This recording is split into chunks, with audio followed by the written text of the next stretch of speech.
नमस्कार, PP news line के prime time में आप सबका स्वागत। मैं हूं रजनी अनुभव। आइए सबसे पहले नजर डालते हैं आज दिन भर की प्रमुख सुर्खियों पर। उधमपुर में खाई में वाहन गिरने से एक परिवार के 4 लोगों की हुई मौत। All Jammu based reserve category employees के परिजनों की सरकार से गुहार, जल्द कर्मचारियों को कश्मीर से किया जाए स्थानांतरित। जम्मू नगर निगम में एक बार फिर राजनीतिक सरगर्मियां हुई तेज। और एंटी क्राइम एनजीओ ने गवर्नमेंट स्कूल बिश्ना के बच्चों में बांटी नोटबुक्स। जम्मू संभाग के जिला उधमपुर में खाई में वाहन गिरने से एक परिवार की 4 लोगों की मौत हो गई। जम्मू श्रीनगर राष्ट्रीय राजमार्ग पर सोमवार को एक कार के सड़क से फिसलकर गहरी खाई में जा गिरी। इस हादसे में मस्जिद में इमाम और उसके परिवार के 3 सदस्यों की मौत हो गई। अधिकारियों ने बताया कि हादसा उधमपुर जिले के चिनैनी इलाके में प्रेम मंदिर के पास सुबह करीब 8:30 बजे हुआ। कार में सवार परिवार रामबन जिले के गूल के संगलदान गांव से जम्मू जा रहा था। इस दौरान जम्मू श्रीनगर राष्ट्रीय राजमार्ग पर सड़क से फिसलकर कार 700 फुट गहरी खाई में जा गिरी। हादसे में जामिया मस्जिद संगलदान के इमाम मुफ्ती अब्दुल हमीद उम्र 32 साल और उनके पिता मुफ्ती जमालदीन उम्र 65 साल की मौके पर ही मौत हो गई, जबकि उनकी मां हाजरा बेगम उम्र 60 साल और भतीजे आदिल गुलजार उम्र 16 साल ने उधमपुर जिला अस्पताल में दम तोड़ दिया। चारों मृतकों के शवों को पोस्टमार्टम के लिए भेज दिया गया है। पुलिस ने मामला दर्ज कर आगामी कार्यवाही शुरू कर दी है। मेरा नाम वसीम है। तो ये जो है हमारी पुप्पी जी हैं और फुफुर जी हैं, वो संगलदान से आ रहे थे उधमपुर के लिए। उनका कुछ यहाँ पे ऑपरेशन वगैरह था, तो चिनैनी के पास में उनका एक्सीडेंट हुआ है और 4 बंदे थे, 4 की डेथ हो गई है। तो भैया ये ट्रीटमेंट तो यहाँ पे अच्छा मिला है, लेकिन हम वहाँ पे नहीं गए हैं। तो हमें देखा, वो फ़ोटो वगैरह देखी हमने, तो तवी के पास में जा गिरी है गाड़ी। कौन सी कार थी? ये आल्टो थी उनके पास। All Jammu based reserved category employees के परिजनों द्वारा आज जम्मू में एक पत्रकार वार्ता का आयोजन किया गया। इस मौके पर बोलते हुए एम्प्लॉयज के परिजनों ने कहा कि ये कर्मचारी पिछले काफी समय से यहां अपनी जान बचाने और कश्मीर घाटी से इन्हें स्थानांतरित करने की मांग कर रहे हैं, पर इनकी मांग पर गौर नहीं किया जा रहा और अब इनका वेतन भी जारी नहीं किया जा रहा, जिससे इनकी परेशानियां और ज्यादा बढ़ गई हैं। एम्प्लॉयज के परिजनों ने सरकार से मदद की गुहार लगाई है। अरविंदर राणा जी भी आए एक दिन, कहते हैं जी असी इन्हों के वकील बनिए खड़ोते दे हाँ, लेकिन उन्हें भी अजे तक कुछ किया नहीं है। अरविंदर राणा जी मेरे बड़े भाई साहब ने समझो, असें 29 रहनुमाई के मनकोटिया साहब के कन्ने बीजेपी भी ज्वाइन की थी और अस उम्मीद करने आते अगे कि वो इनकी बच्चे की जी है आवाज़ सुन और LG साहब तक पहुँचान, असी बड़ी उम्मीद करने। मैं एक टेलर मास्टर का काम करना, दर्जी का काम करना। मेरा एक वो बच्चा है जोड़ा वो श्रीनगर के बैठे दा। मैं खुद एक हैंडीकैप बंदा, ये देखो मेरी बांह एक कोलू च आ गई, मशीन च आई, ये कंडीशन है मेरी। और मैं बड़ी मुश्किल करना अपने बच्चे पढ़ाए लिखाए इतों तक पहुँचाए कि अज जिले इन्हों की नौकरी लगी, सानू बड़ा सहारा होया, बड़ी उम्मीद हुई, बड़ी खुशी हुई कि साड़ा बुढ़ापे का सहारा बनी है। लेकिन हूँ अज वो बच्चे जोड़े नौकरी पर नहीं जा सकते, अस अगर भेजचे तो कि'यां भेजचे। मैं एक हार्ट का पेशेंट भी हाँ, मेरी मिस्ट्री भी बीपी की पेशेंट है और मेरे अस्थमा की प्रॉब्लम भी है। उहो बच्चा साड़ा सहारा है। अस देखने उन्होंने जी है ये ट्रांसफर हुई है, बच्चे साढ़े को रोन ते असीं थोड़ी बड़ी साड़ा बुढ़ापे का जिहड़ा सहारा। जम्मू नगर निगम में एक बार फिर राजनीतिक सरगर्मियां तेज होने वाली हैं। निगम की 3 कमेटियों के चुनाव 19 जनवरी 2023 को होने वाले हैं। निगम की सबसे अहम committee public health and sanitation के अलावा सोशल जस्टिस कमेटी और स्वच्छ भारत कमेटी के चेयरमैन पद के लिए चुनाव होने हैं। करीब 1.5 महीने का समय बचा है, लिहाजा निगम की कमेटियों के चेयरमैन सक्रियता दिखाने लगे हैं। इन तीनों ही कमेटियों पर भाजपा का कब्जा है। निगम की इन 3 कमेटियों के लिए चौथी बार चुनाव होने हैं और इस बार जो भी चेयरमैन चुने जाएंगे वे आखिरी होंगे, क्योंकि अक्टूबर 2023 में ही कॉरपोरेटरों के 5 साल पूरे हो जाएंगे और फिर पुनः नगर निगम चुनावों की प्रक्रिया शुरू होगी। सरकारी स्कूलों को बढ़ावा देने के मकसद से एनजीओ एंटी क्राइम द्वारा आज बिश्ना के आदिन हाते गवर्नमेंट स्कूल के बच्चों में स्कूल नोटबुक, स्टेशनरी आइटम्स वितरित की गई। प्रोग्राम संस्था के चेयरमैन श्यामलाल गुप्ता की देखरेख में आयोजित था, जिसमें पार्षद साहिल गुप्ता भी उपस्थित थे, जिन्होंने बच्चों में नोटबुक्स और अन्य सामग्री बांटी। संस्था के चेयरमैन श्यामलाल गुप्ता का कहना था कि संस्था ने नोटबुक्स बांटने में किसी भी सरकारी विभाग से मदद नहीं ली है और एनजीओ एंटी क्राइम टीम बिना किसी सरकारी मदद के जमीनी स्तर पर काम करती है और जरूरतमंद लोगों की मदद करने में विश्वास रखती है। वहीं स्कूल के हेडमास्टर, म्युनिसिपल कमेटी बिश्ना के पार्षद, टीचर प्रदीप चौधरी, रमन शर्मा, ज्योति समयाल और सुनीता वर्मा ने संस्था के कार्यों की सराहना की। स्कूल के बच्चों ने इस फंक्शन से वो काफ़ी खुश हुए। संस्था के चेयरमैन श्यामलाल गुप्ता ने कहा कि संस्था हर क्षेत्र में हर जगह ये नोटबुक्स बांटेगी और बच्चों को पढ़ने के लिए प्रेरित करेगी और उनकी पढ़ाई में कोई कमी ना आए, इसलिए बच्चों के लिए स्कूल यूनिफॉर्म व स्कूल बैग्स भी बांट रही है। संस्था के चेयरमैन श्यामलाल गुप्ता के साथ राकेश कुमार, विजय कुमार, तुषार डिंगरा, रतन लाल, रोहित कुमार, चंद्रशेखर, रोहित शर्मा और अक्षय शर्मा शामिल थे। जय हिंद। आज हमारी एनजीओ एंटी क्राइम ने जहां गवर्नमेंट मिडिल स्कूल बॉय में नोटबुक बांटी है, बच्चों के लिए हमने रिफ्रेशमेंट का भी थोड़ा किया हुआ है। एक बच्चों को नोटबुक दी है, एक पेंसिल, रेजर वगैरह जो भी शार्पनर होता है, और बिस्कुट है, चिप्स है। इन बच्चों को जो सामान दिया है, जहां की जो प्रिंसिपल हैं, इन्होंने हमें कुछ दिन पहले जहां के जो बॉय मिडिल स्कूल की जो मैनेजिंग कमेटी है, इन्होंने हमें अप्रोच किया था कि इन बच्चों को नोटबुक बांटी जाए या इनको सहयोग किया जाए। तो आज हमने नोटबुक बांट के बच्चों का एक मन दिल जीता है। हमें बहुत खुशी है कि हम ऐसे प्रोग्राम जो है गवर्नमेंट स्कूलों में करते रहते हैं।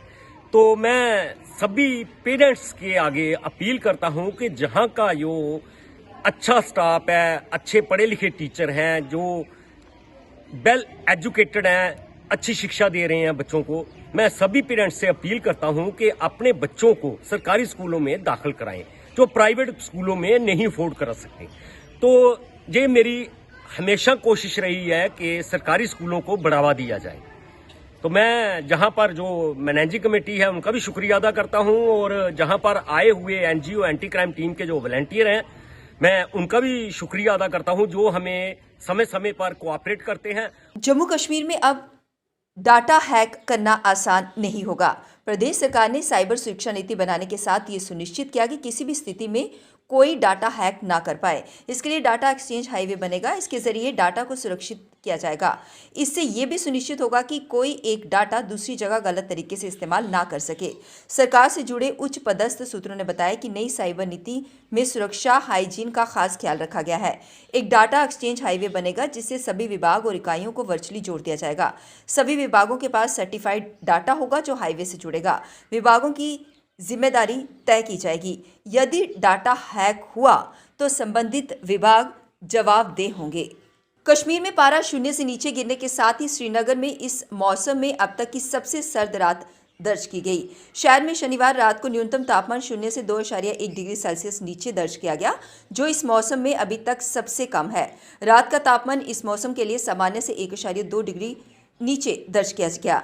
जम्मू में भी ठंडी हवाओं से रात के तापमान में लगातार गिरावट दर्ज की जा रही है। मौसम कार्यालय के अनुसार न्यूनतम तापमान और गिर सकता है, क्योंकि मौसम के 7 दिसंबर तक शुष्क रहने की संभावना है।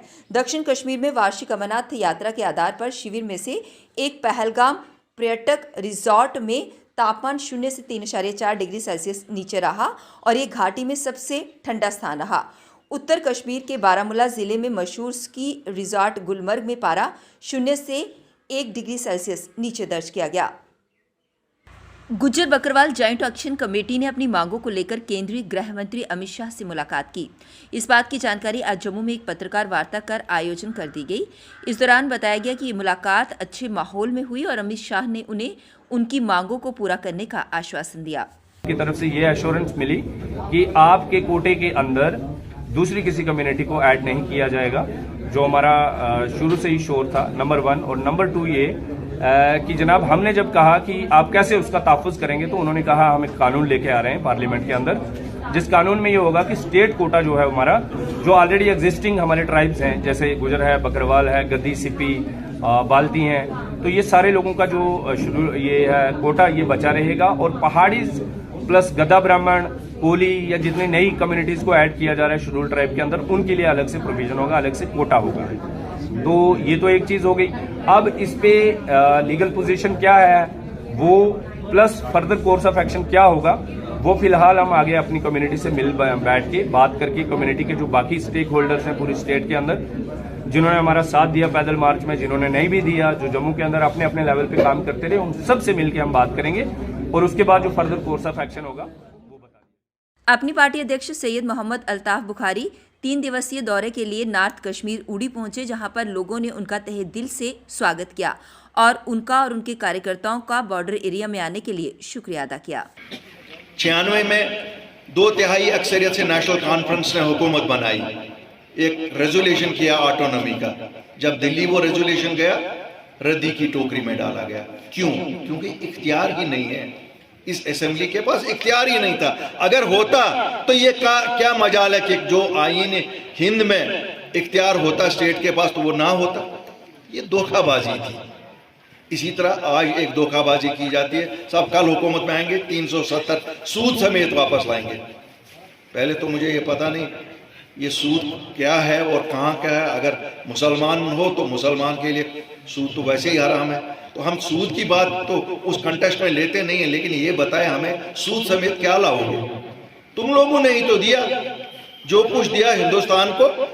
यहां से अगर भारत की सरकार को आपने 370 को खोखला किया, वो तो आप लोगों ने किया। चाहे मरहूम शेख मोहम्मद अब्दुल्ला साहब ने किया, चाहे फारूक साहब ने किया, चाहे कांग्रेसियों ने किया, चाहे मुफ्ती साहब ने किया, मरहूम मुफ्ती साहब ने किया। आप लोगों ने तो कभी नहीं ये बताया ये हटने वाला है। तब तो आप कहते थे शाह रह गए, अगर कट गया तो हम आजाद हो गए। वेयर हाउस जम्मू में अब संस्कृत बाजार बनेगा। इस बात की जानकारी आज एक पत्रकार वार्ता कर दी गई। इस दौरान वेयर हाउस नेहरू मार्केट के प्रधान दीपक गुप्ता ने बताया कि मंगलवार दोपहर 12 बजे अनाज मंडी warehouse Nehru market Jammu संस्कृत विपणी का शुभारंभ होगा। इस दिन देववानी संस्कृत में वेयर हाउस में सामान की बिक्री होगी और संस्कृत में बिल काटे जाएंगे।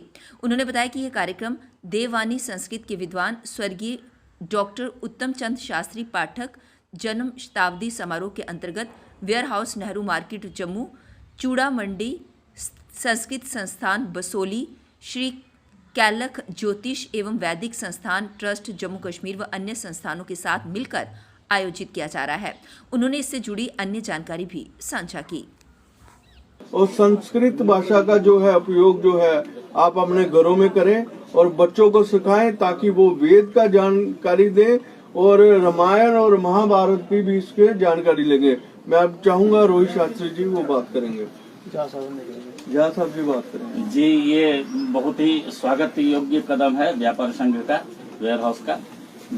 इस सब जानते हैं कि संस्कृत सबके घर में है, कुछ न किसी रूप में, परंतु उसको बाहर लाने का ये एक उपक्रम है। ये अभी जो हमारा 1 वर्ष से कार्यक्रम चल रहा है डॉक्टर उत्तम चंद्र शास्त्री के शताब्दी समारोह का, उसमें हम 4 संस्थाएं साथ में हैं, 5 संस्थाएं, और उसी कार्यक्रम का ये एक अंग है। जो व्यापार भी हम संस्कृत में कर सकते हैं ये दिखाना है। इसमें अभी वेयर हाउस के सहयोग से 3 कार्यक्रम है। एक तो संस्कृत बाजार चलाएंगे कल, जिसमें संस्कृत में ही सब कुछ बिकेंगे, संस्कृत के बिल कटेंगे, लोग संस्कृत में, इससे वस्तु के नाम क्या है संस्कृत में इसका ज्ञान होगा। दूसरा जो ये आप देखें कि वेयर हाउस के लोगों के लिए 4 बजे प्रतिदिन संस्कृत सिखाने की कक्षाएं चलेंगी कल से। और तीसरा एक ई गुरुकुल भी है, संस्कृत गुरुकुल खोलने का, मोबाइल गुरुकुल, जो हमारी गाड़ी निर्धारित रहेगी एक जगह जम्मू में, मान लीजिए शास्त्री नगर में आज है, कल गांधीनगर में, परसों वहाँ पर, इस तरह से प्रतिदिन फिक्स समय में वहाँ जाएगी। वहाँ जो लोग मिलेंगे उसको जितने गीता, महाभारत, पुराण इत्यादि जो पढ़ाना है, संस्कृत सिखाना है, वो सिखाई जाएगी। और वह मोबाइल वैन के माध्यम से, जो मोबाइल गुरुकुल कहिए उसको, ये चलाया जाएगा।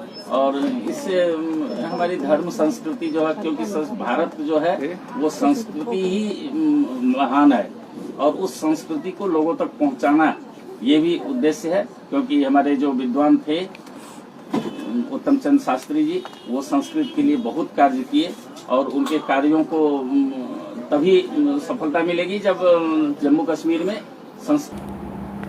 अब वक्त हो चला एक ब्रेक का, मिलते हैं ब्रेक के बाद। मजबूती की पहचान ACC cement, messrs Bishandas Jaswal and sons, authorised stockist, ACC cement, 45 Transport Nagar, Jammu. रंगीन खबरों की परत दर परत खोलता है तबसरा, बयां करता है खबर के पीछे की कहानी। तीर पंचाल से सब कुछ दिखता है।